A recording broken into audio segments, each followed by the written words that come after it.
नमस्कार मित्रांनो, तू ही रे माझा मितवा या मालिकेच्या पुढच्या भागामध्ये आता राकेश लावण्याला म्हणत असतो की सगळं काही प्लॅन लावण्य तुझ्या लक्षात आला ना. तेव्हा लावण्य म्हणते की हो, आता लगेच प्लॅन सुरू.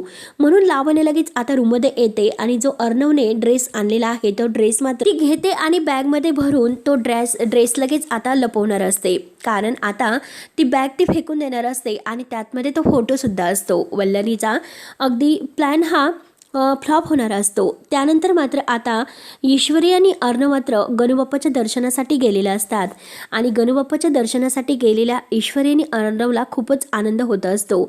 ईश्वरी म्हणते की खरंच आज मात्र गणूबाप्पाचं दर्शनसुद्धा खूपच छान झालं.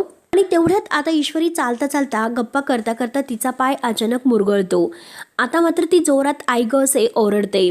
तेव्हा अर्णव तिला धरतो. अर्णवने तिला धरल्यानंतर तो विचारतो की काय मिस इंदौर, तू ठीक तर आहे ना.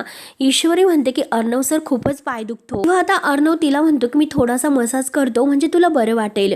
म्हणून तो ईश्वरीचा पाय धरतो आणि मस्त अगदी मसाज करून देत असतो. तेव्हा ईश्वरी मात्र अर्णवकडे प्रेमाने पाहत असते, अगदी रोमांटिक होत. त्यानंतर आता लावण्या अगदी तो ड्रेस वगैरे लपवून तेथून जायला निघलेले असते आणि त्याच वेळेस आता अर्णव आणि ईश्वरी घरी येतात आणि अर्णव लगेच लावण्याला लावण्य असं म्हणतो. आता लावण्य मात्र खूपच घाबरते. अर्णव आणि ईश्वरी तिच्याकडे पाहतच असतात. तर मित्रांनो, पुढे काय होईल हे बघण्यासाठी मात्र आपल्या चॅनलला नक्की तुम्ही सबस्क्राईब करत राहा. धन्यवाद.